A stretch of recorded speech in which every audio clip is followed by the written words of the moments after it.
With only 83 days until the election, making changes to your campaign team seems like a risky move. But then again, Donald Trump seems to thrive on risk. So let's talk about it. We have Chief Strategist and Communications Director for the Republican National Committee, Sean Spicer, joining me now. Sean, thank you so much for being with us. And I know that obviously you are well apprised of this news that Donald Trump has appointed Steve Bannon as his campaign's chief executive.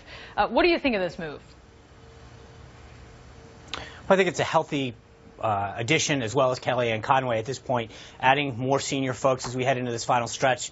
The last 83 days are going to be crucial. Having people that can be traveling with Mr. Trump, as Kellyanne will be doing, and making sure that those strategic decisions to the team that's already in place with Paul Manafort at the top is a healthy sign of a campaign that understands what needs to occur as we head down these final days.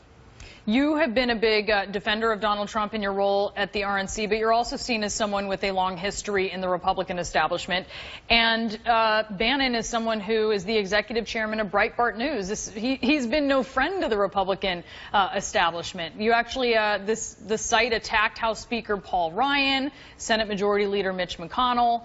How concerned are you about this fueling more intra-party chaos?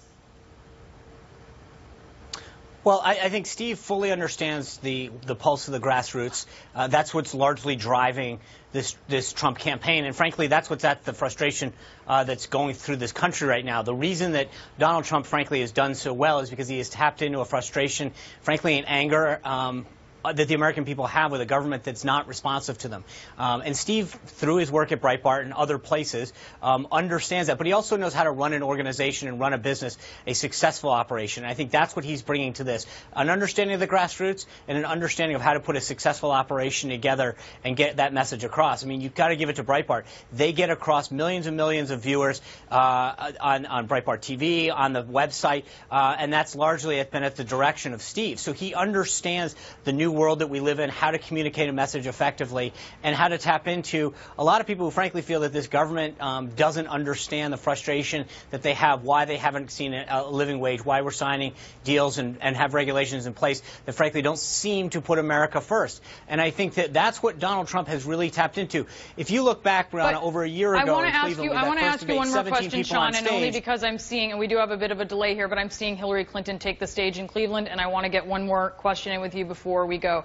You said he's someone who obviously brings something new to the campaign, but he's also someone who it seems is going to reinforce a strategy that we have seen Donald Trump prefer. Certainly his bombast has attracted a lot of people, but Donald Trump has also failed to crack an important ceiling when it comes to polls. He's really not getting into the 40s, into the mid-40s or even higher. So Donald Trump clearly has been, I mean, I think you could argue the most effective at touching base with and really riling up these people that you're saying Steve Bannon is going to help with. At a certain point, is there just a law of diminishing returns when it comes to Donald Trump taking that sort of way forward?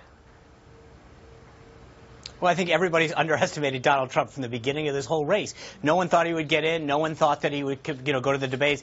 And he ended up doing all of that and more and winning, getting more votes than anyone in history. But I think there's also a double standard here, Brianna. Yesterday, the Vice President of the United States was going for that Hillary Clinton event in Pennsylvania and said that Donald Trump would have loved Stalin. Think about that for a minute. They compared him to a guy that killed at least 35 million people, and no one covered it. No one. People have made now a living out of trying to figure out how to pick apart. No, but I'm saying that not in the way that every comment that Donald Trump gets picked apart upon.